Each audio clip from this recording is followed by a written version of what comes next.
श्री शिवाय नमस्तुभ्यम। आप सभी पर महादेव की कृपा सदा बनी रहे। आज के इस वीडियो में आप सुनेंगे शनि प्रदोष व्रत की कथा। आज सावन माह के शुक्ल पक्ष का शनि प्रदोष व्रत है और हर महीने के कृष्ण और शुक्ल पक्ष की त्रयोदशी तिथि को प्रदोष व्रत रखा जाता है। इस दिन प्रदोष काल में भगवान शिव की पूजा करके कथा का श्रवण करने से सभी मनोकामनाओं की पूर्ति होती है। आज प्रदोष काल का समय शाम 6:08 से 7:38 तक रहेगा। हिंदू धार्मिक शास्त्रों में शनि प्रदोष का विशेष महत्व है, क्योंकि शनिदेव भगवान शिव के परम भक्त थे और प्रदोष व्रत का ये संयोजन पवित्र और विशेष है। जो लोग शनि दोष से पीड़ित हैं, उन्हें इसके बुरे प्रभाव से मुक्ति पाने के लिए शनि प्रदोष व्रत का पालन करके व्रत की कथा अवश्य ही पढ़नी या सुननी चाहिए। साथ ही इस दिन भगवान शिव के साथ साथ शनिदेव की पूजा करके शनिदेव का आशीर्वाद भी लेना चाहिए। शनि प्रदोष व्रत रखने वाले भक्तों को कुंडली में चल रही शनि की महादशा से मुक्ति मिलती है और सुख शांति और समृद्धि की प्राप्ति होती है। साथ ही उनके सभी प्रकार के भय और कष्ट भी दूर हो जाते हैं। शनि प्रदोष व्रत की पौराणिक कथा के अनुसार एक बार की बात है, एक नगर में एक सेठ जी रहते थे। सेठ जी के घर में हर प्रकार की सुख सुविधाएं थी। उनके पास अपार धन संपत्ति थी, लेकिन उन्हें एक ही दुख था कि उनकी कोई संतान नहीं थी। इसी कारण सेठ और सेठानी दुखी रहते थे। उन्होंने संतान प्राप्ति के लिए कई उपाय किए, व्रत उपवास रखे, लेकिन सफलता नहीं मिली। तब दुखी होकर कुछ समय बीतने पर सेठ जी ने अपना काम नौकरों को सौंप दिया और खुद सेठानी के साथ तीर्थ यात्रा के लिए चल पड़े। अपने नगर से बाहर निकलने पर उन्हें एक साधु महाराज मिले, जो कि ध्यान मग्न बैठे हुए थे।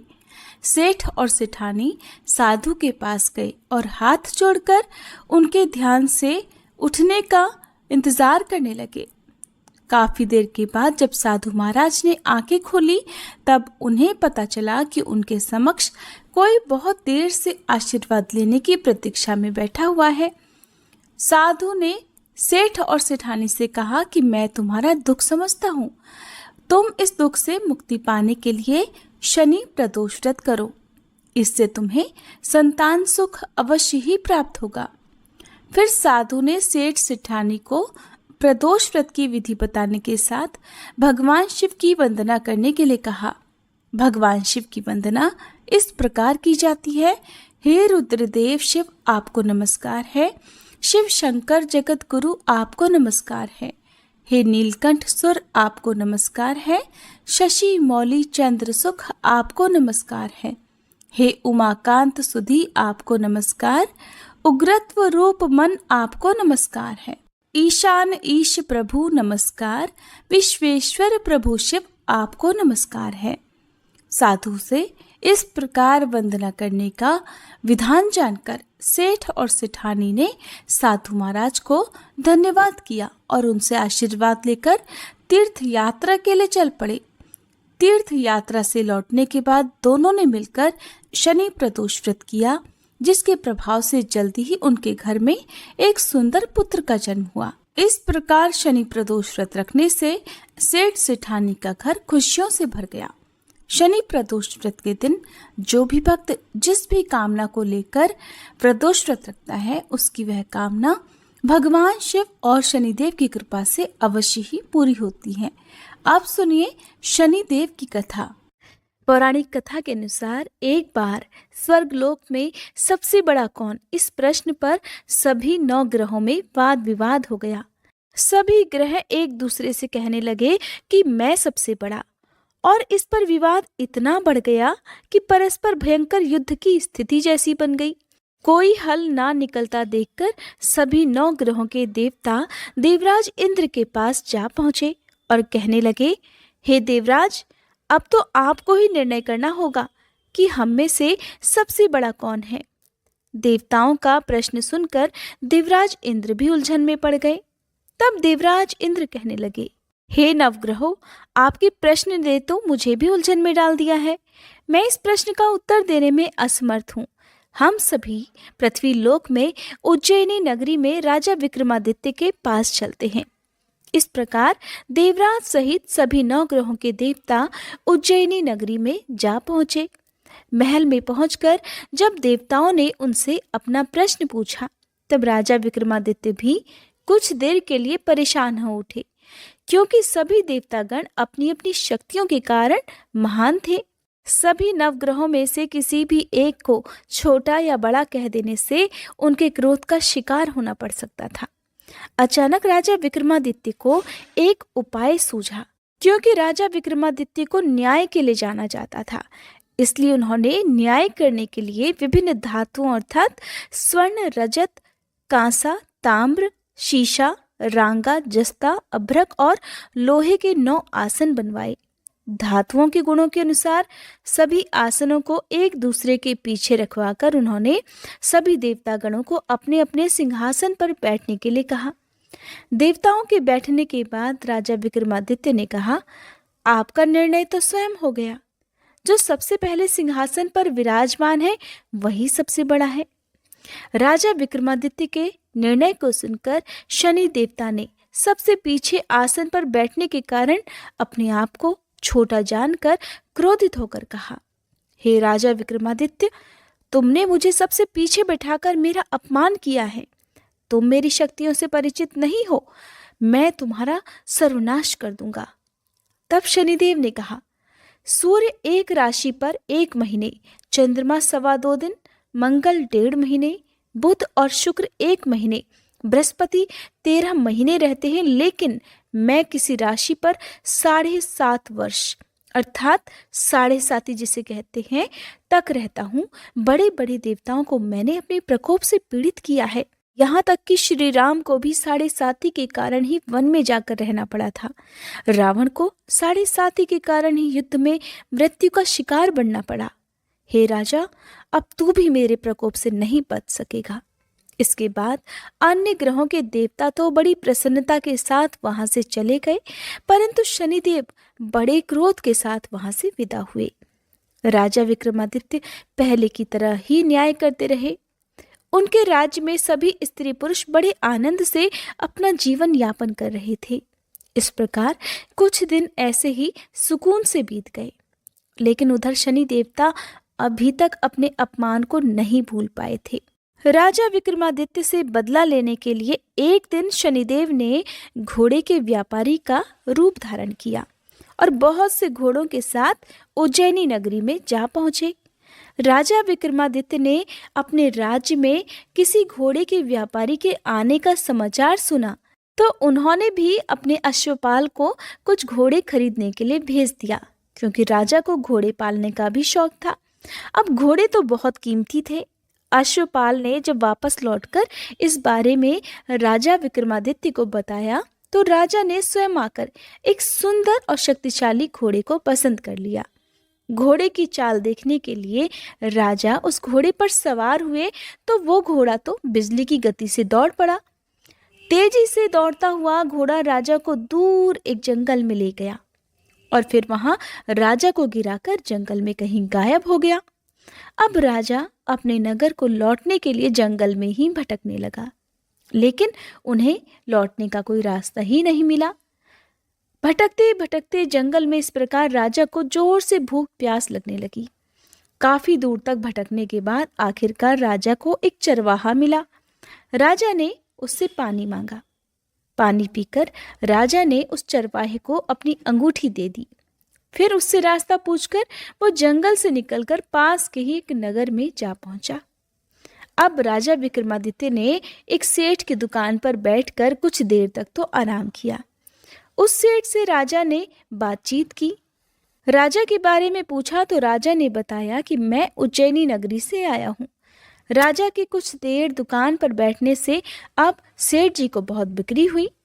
सेठ जी ने राजा को बड़ा भाग्यवान समझा कि इन्हीं के कारण आज मेरी दुकान में सबसे ज़्यादा बिक्री हुई है, तो उन्होंने खुश होकर राजा को अपने घर पर भोजन के लिए आमंत्रित कर दिया और उन्हें अपने घर ले गए। सेठ के घर में सोने का एक हार खूंटी पर लटका हुआ था। राजा को उस कमरे में छोड़कर सेठ कुछ देर के लिए बाहर चला गया।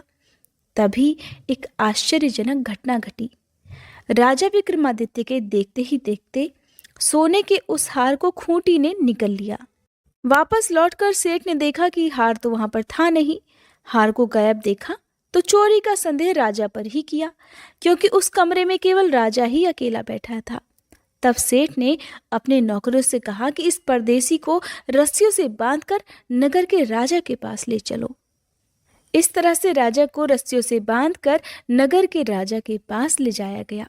राजा ने जब राजा विक्रमादित्य से हार के बारे में पूछा तो उन्होंने बताया कि उनके देखते ही देखते खूंटी ने तो हार को निगल लिया था। इस पर राजा ने क्रोधित होकर चोरी करने के अपराध में राजा विक्रमादित्य के हाथ पांव काटने का आदेश दे डाला। किसी ने भी राजा की बात का विश्वास नहीं किया। इस तरह से राजा विक्रमादित्य के हाथ पांव काटकर उन्हें नगर की सड़क पर छोड़ दिया गया। कुछ दिनों के बाद एक तेली उन्हें उठाकर अपने घर ले गया और उन्हें अपने कोलू पर बैठा दिया।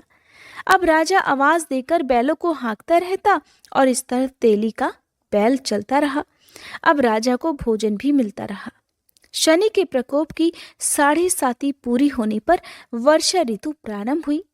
अब एक दिन राजा विक्रमादित्य एक रात को मेघ मल्हार गा रहे थे कि तभी नगर के राजा की लड़की राजकुमारी मोहिनी रथ पर सवार होकर उस तेली के घर के पास से गुजरी।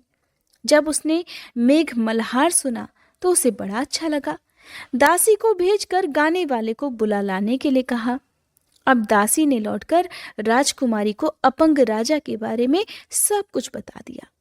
राजकुमारी उसके मेघ मल्हार से बहुत मोहित हुई, अतः उसने सब कुछ जानकर भी अपंग राजा से विवाह करने का निश्चय कर लिया।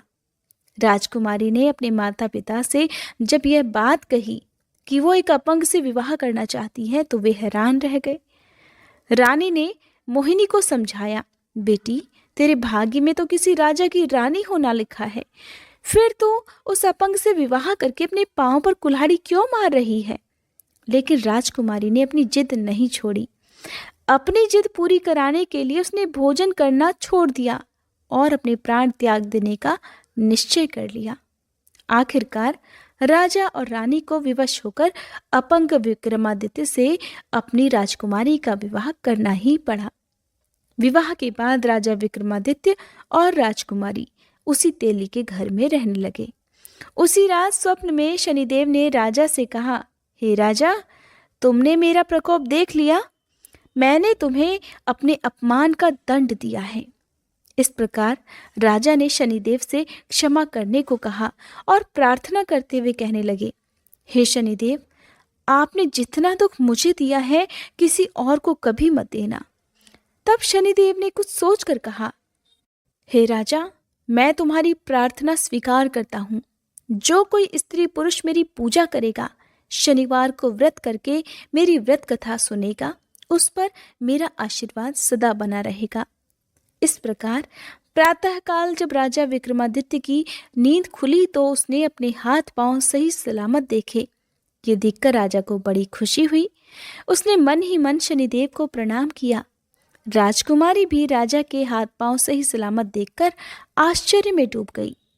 तब राजा विक्रमादित्य ने अपना असली परिचय देते हुए शनिदेव के प्रकोप की सारी कहानी रानी को कह सुनाई। सेठ को जब इस बात का पता चला तो वो दौड़ा दौड़ा तेली के घर पहुंच गया। राजा के चरणों में गिरकर क्षमा मांगने लगा।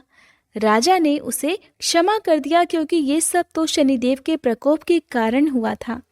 सेठ राजा को अपने घर ले गया और उन्हें भोजन कराया। भोजन कराते समय वहां एक आश्चर्यजनक घटना घटी। सबके देखते देखते उस खूंटी ने हार उगल दिया। ये देखकर सेठ बड़ा प्रसन्न हुआ और सेठ ने अपनी बेटी का विवाह भी राजा के साथ कर दिया। बहुत सारे स्वर्ण आभूषण और धन आदि देकर राजा को अपनी बेटी के साथ विदा कर दिया। अब राजा विक्रमादित्य राजकुमारी मोहिनी और सेठ की बेटी के साथ उज्जैनी नगरी में पहुंचे तो नगर वासियों ने बड़ी खुशी से उनका स्वागत किया। अगले दिन राजा विक्रमादित्य ने पूरे राज्य में घोषणा करा दी कि शनिदेव सभी देवों में सर्वश्रेष्ठ हैं। इसलिए हर स्त्री और पुरुष शनिवार को उनका व्रत करें और व्रत कथा अवश्य सुने। राजा विक्रमादित्य की घोषणा से शनिदेव बड़े प्रसन्न हुए।